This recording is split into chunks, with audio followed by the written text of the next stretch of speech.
Have you ever walked out of a party, sat in your car, and immediately felt that wave of regret wash over you? You turn the key, but instead of driving, you just stare at the steering wheel, replaying every slightly awkward thing you just said. Here's what nobody tells you. The conversation didn't kill your confidence. What you're doing right now, in this silence, is what's actually destroying you. There are 5 specific post-conversation habits that keep you insecure. But here's the twist. The most dangerous one is something you think is actually helping you. And I'm saving it for the end because fixing it changes everything. Let me start with a habit that I used to think was my superpower, but was actually my kryptonite. I used to be a professional Monday morning quarterback for my own life. I'd go to a happy hour with coworkers, hold a decent conversation, and seem perfectly normal on the outside. But the second I got into my car or walked into my apartment, the tape would start rolling. I wouldn't just remember the night, I would dissect it. I'd lie in bed at 2 a.m., staring at the ceiling, fully awake. But I wasn't resting. I was replaying a specific 3-second clip of a joke I made that nobody laughed at. I'd rewind it, play it again. Why did I say that? Did I sound desperate? Did they look away because they were bored? I thought I was being self-aware. I told myself, I'm just analyzing my performance so I can do better next time. I thought this was how you learned. However, I discovered something that changed how I saw this entire process. I wasn't learning. I was engaging in what psychologists call post-event rumination. According to recent research from the National Institutes of Health, this isn't just thinking. It is defined as the extent to which you engage in persistent, detailed, and negative thinking following social situations. It's a specific mechanism where your brain latches on to the negative aspects of an event and amplifies them while ignoring everything that went right. Here is the difference between reflection and rumination. Reflection asks, what can I learn? Rumination asks, what is wrong with me? When you replay those awkward moments in high definition, you aren't fixing your social skills, you are traumatizing yourself. You are training your brain to associate speaking with pain. So, by the time the next conversation rolls around, you aren't more prepared, you're terrified. You've spent the last 48 hours watching a highlight reel of your worst moments, and you wonder why you feel paralyzed. You aren't socially awkward, you're just tired from fighting a battle that ended 3 days ago. Most people believe their memory is a documentary. They think that when they look back on a conversation, they are seeing exactly what happened. However, that is a lie. Your memory is not a camera. It is a biased film editor who is trying to turn a romantic comedy into a horror movie. Let's say you're at a networking event. You're actually crushing it. You nail your elevator pitch, you make them laugh, and the connection is solid for 20 minutes. But then, right at the end, you go for a handshake while they go for a fist bump. It is a tiny 2-second fumble. On the drive home, does your brain celebrate the 20 minutes of success? No, it deletes that footage entirely. Instead, it loops that awkward hand grab over and over again. You convince yourself the entire interaction was a failure because of one micro moment. This is the negative filter in action, and it is dangerous because it physically rewires how you see yourself. According to a systematic review from the National Institutes of Health, there is a moderate association, specifically an R value of 45, between this exact type of post-event rumination and social anxiety symptoms. That number matters.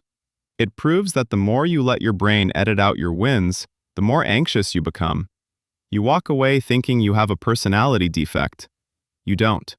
You have a data processing error. You are deleting your wins and archiving your losses, and that is why you feel like you're failing even when you're winning. Now, this leads to the third trap, and it is the most exhausting one, the mind-reading trap. Let's say you send a text after meeting someone. You see the little read receipt at 2:05 p.m. It is now 2:15 p.m., and the typing bubbles haven't appeared. What do? If you are like most people, you start writing a script in your head for them. You tell yourself, they saw it, they aren't replying, that means they think I'm annoying. They're probably showing their friends my text right now and laughing. You convince yourself you have telepathic powers. You think you know exactly why someone looked at their watch or why someone didn't laugh hard enough at your story. But here is the reality check. You aren't reading their mind. You are projecting your insecurity. They weren't ignoring you. They were probably just walking into a meeting or deciding what to order on DoorDash. This habit of filling in the blanks with your worst fears is scientifically damaging.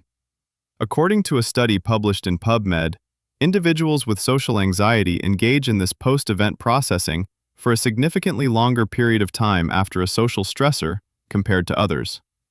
And here is the kicker. The data shows this prolonged overthinking is directly linked to a greater negative self-evaluation of performance. Think about what that means. The longer you spend trying to guess what they are thinking, the more you convince yourself that you failed. You take a neutral moment, like a pause in conversation or a delayed text, and you rewrite it as a rejection. You turn a lack of information into a confirmation of your inadequacy. Here's what magnetic people know that you don't. They realize that they are not the main character in everyone else's movie. They understand that other people's silence is usually about their own busy lives, not a judgment on your character. When you stop trying to read minds, you stop inventing problems that don't exist. You save your energy for actual connection instead of imaginary rejection. Here is the trap most of us fall into immediately. You leave the party, you get in your Uber, and you pull out your phone. You open the group chat with your besties. You type out the question that haunts you. Guys, be honest. Was I weird tonight? Did I talk too much? Or maybe you take a screenshot of a text conversation, circle a specific bubble, and send it to 3 different friends, asking, "Does this sound passive-aggressive?" You are looking for reassurance. You want them to say, "No, oh my God, you were great. You're overthinking it." And when they say that, you feel a wave of relief. You feel safe again. But here is the twist. That relief is actually poison. You think you are fixing your anxiety, but you are actually feeding the beast. By asking for external validation, you are training your brain to believe that you cannot trust your own perception of reality. You are teaching yourself that every social interaction is a potential crime scene, and you need a jury of your peers to clear your name. This behavior reinforces a psychological pattern. According to a study published in Nature, Scientific Reports, trait rumination is a significant factor in how we handle stress. The research indicates that this trait influences your stress-reactive rumination. In simple terms, when you obsessively discuss the event with friends, seeking validation, you aren't letting the stress dissolve, you are solidifying it. You are taking a fleeting moment of insecurity and turning it into a permanent character trait. Every time you ask, "Was I okay?" you are confirming to your brain that there was a danger to be afraid of.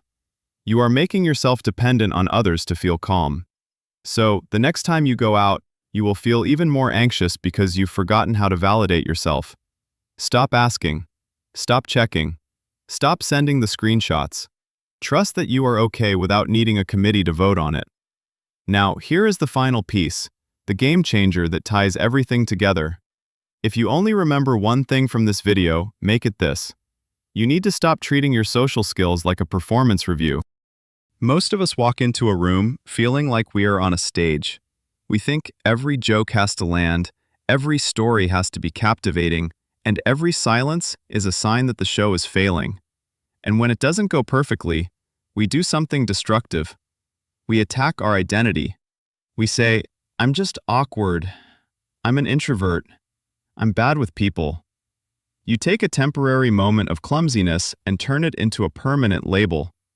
This is the ultimate trap. When you label yourself, you stop trying to grow. You start trying to hide. Here is the hard truth supported by all the research we've looked at, from the NIH to Nature. The data consistently points to one thing. The social event itself isn't what causes your anxiety. The risk process is entirely in how your brain processes it afterwards. The danger isn't in the stumbling, it's in the story you tell yourself about the stumble. Confident people aren't people who never say the wrong thing. They're just people who don't put themselves on trial when they do. They don't see a bad conversation as proof they are broken. They see it as data. They have what we call a growth mindset. Instead of saying, I am awkward, they say, I am practicing. So here is the shift. The next time you walk away from a conversation and feel that cringe coming on, stop. Don't say, I messed up. Say, I'm learning. Stop trying to perform for an audience that isn't grading you. Start connecting with people who are just as messy and human as you are. Because the moment you stop trying to be perfect is the moment you actually become magnetic. Real confidence isn't about being the loudest person in the room. It's about the silence in the car ride home. It's the ability to make a mistake and not sentence yourself to 3 days of mental prison for it. Imagine walking into a Starbucks tomorrow. You order your iced coffee, maybe you stumble over your words, or you accidentally drop your credit card. The old you would replay that moment all week. But the new you? You just pick it up, grab your drink, walk out the door, and enjoy the sun. You don't look back to see if the barista is judging you. You don't text your friend asking if you looked stupid. You just exist. That is true freedom. The moment you stop putting yourself on trial is the moment you become free. So, try this. The next time you feel that cringe rising up, just take a breath and let it pass. If this video helped you drop that mental weight, let me know in the comments. I'd love to hear your story.